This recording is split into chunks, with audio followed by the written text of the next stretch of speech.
Instant, juste avant, écoutez la réaction d'Aurélie de Montchalin. C'était ce matin chez Jean-Jacques Bourdin, les mots de la secrétaire d'État chargée des affaires européennes. Oui. Si les propositions qui sont faites mettent à mal la République, nous avons toutes les lois pour les interdire. Christophe Castaner l'a déjà dit. Et donc, si quelqu'un, mais c'est la loi, hein, enfin, si vous, si moi, disons des choses qui sont contraires à la République, on est suspendu, on est interdit, on peut même condamner, et puis on va en prison. C'est le principe de notre loi.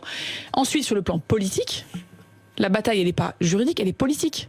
Comment on se fait des coalitions, comment on fait des actions politiques pour que les gens qui défendent des idées qui ne sont pas les autres ne soient pas dans les conseils municipaux. C'est ce que dit Sébastien Lecornu très clairement. Il dit c'est par le Front républicain et par la mobilisation citoyenne qu'on combattra les idées qui ne nous conviennent pas. Voilà, il s'agit bien d'Amélie et non pas d'Aurélie de Montchalin. Toutes mes excuses, madame.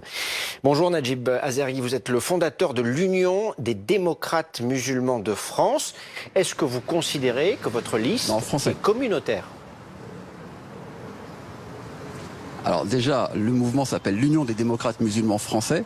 Et je sais qu'on a un peu de mal à matinée. penser que les citoyens vous avez bien fait de me corriger. Ils sont également français. Non, mais je sais, mais c'est quelque chose qui est assez répétitif malheureusement dans la presse. Donc effectivement, c'est l'Union des démocrates musulmans français. Et effectivement, je ne me sens pas du tout concerné par ces attaques qui viseraient des listes communautaires, étant donné que l'UDMF n'est pas un mouvement communautaire, loin de là. Et donc d'où l'intérêt d'être enfin présent en direct pour pouvoir expliquer un petit peu qui nous sommes, parce que en ce moment, on parle beaucoup de censurer l'UDMF sans nous laisser forcément la possibilité de nous exprimer sur ce sujet. La parole, vous l'avez ce matin. Est-ce que votre liste représente une forme de sécession ? Pas du tout, et c'est ça qui est assez incroyable, c'est-à-dire qu'effectivement, je pense que beaucoup de personnes ont bugué et bug volontairement par rapport au monde musulman, qui est effectivement au cœur de notre sigle. Alors, faut se rappeler qu'en France, il y a quand même un parti chrétien-démocrate. Je ne pense pas que c'est lui qui soit aujourd'hui clairement visé, surtout par ceux qui font partie de ce groupe, donc à droite et même dans le centre. Et donc, on voit bien qu'il y a un problème qui est devenu clairement politique, c'est-à-dire que ce mot musulman qui renvoie aujourd'hui vraiment au prisme du communautarisme, encore une fois, du danger, du sectarisme. Et aujourd'hui, il va falloir que une force politique, qui est celle que j'incarne aujourd'hui, puisse enfin travailler sur le fait d'intégrer tout un pan de la communauté nationale qui aujourd'hui a été beaucoup discriminé ces dernières années, principalement par ceux qui chercheraient à nous censurer. Le parti chrétien-démocrate revendique les valeurs chrétiennes. Est-ce que votre parti revendique des valeurs de l'islam ? Alors, l'UDMF est là tout simplement pour essayer de travailler sur une question fondamentale qui est la citoyenneté. Donc effectivement, nous ne sommes pas là clairement pour faire le grand remplacement de la République par la charia. Je pense que c'est une caricature qui malheureusement nous colle à la peau, beaucoup plus aujourd'hui par rapport au feu de l'actualité. Vous êtes forcément au courant, on nous parle du foulard là en ce moment, matin, midi et soir. Il n'y a pas très longtemps, c'était Monsieur Zemmour au sein de la convention de la droite qui avait enflammé les débats sur justement ces thématiques et ces clichés.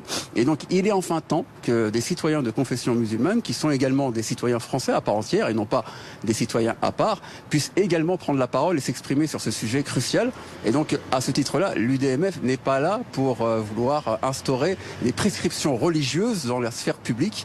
Ça n'a pas de sens. Donc, l'UDMF est avant tout un parti républicain, un parti laïque, parce que la laïcité, effectivement, aujourd'hui, elle est beaucoup, malheureusement, dénaturée par des pyromanes de la République qui cherchent tout simplement à en faire une définition qui va à l'inverse, justement, de ce que c'est.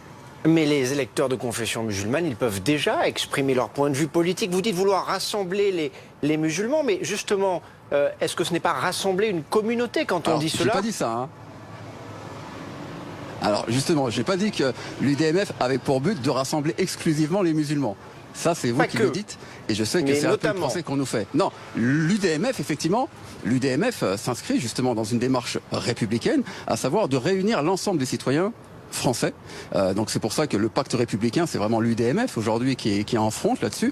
Pourquoi ? Parce que si je prends par exemple le sénateur qui voudrait amener un amendement pour interdire l'UDMF, il faudrait déjà qu'il puisse travailler au sein de sa majorité. Vous vous rappelez, il n'y a pas très longtemps, Nadine Morano, donc député européen, sous l'étiquette des Républicains, qui nous disait que la France était de race blanche et de religion chrétienne et qu'il fallait interdire le nombre de musulmans, enfin limiter le nombre de musulmans dans l'espace public. Je pense que c'est extrêmement grave d'entendre cela et c'est extrêmement choquant.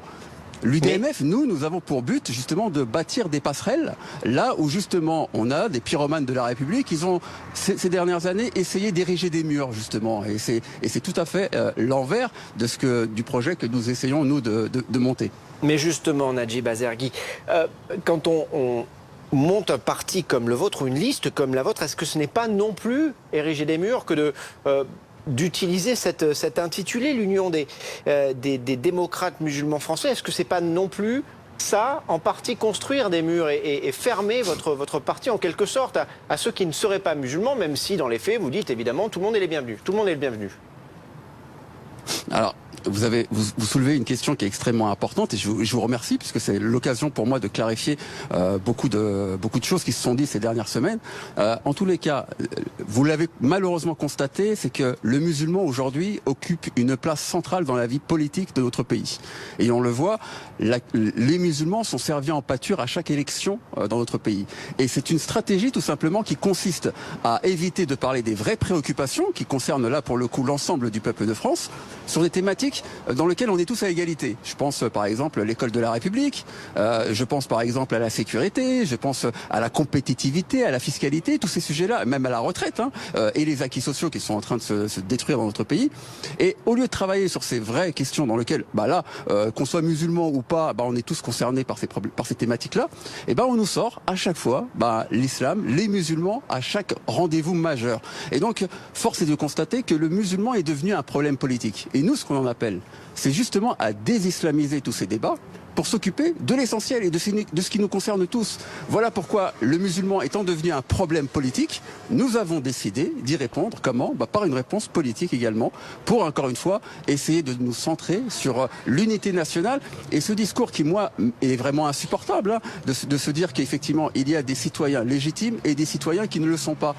Le fait de mettre tout un banc de la communauté nationale sur vraiment une sorte de marginalisation, moi je trouve ça dangereux. Et donc le pacte républicain aujourd'hui, il n'est pas en bonne santé. Et donc il faudrait qu'on puisse justement le dynamiser de nouveau et rappeler nos fondamentaux. Et les fondamentaux, je renvoie tout le monde à la lecture de l'article 1 de notre Constitution, qui stipule que la France est un État laïque et indivisible et qui protège et qui respecte toutes les croyances et toutes les religions. Ça aujourd'hui, il y a du travail à faire à ce niveau-là et c'est clairement notre mission. Merci Najib Azergui d'avoir répondu ce matin en direct à nos questions dans le live BFM.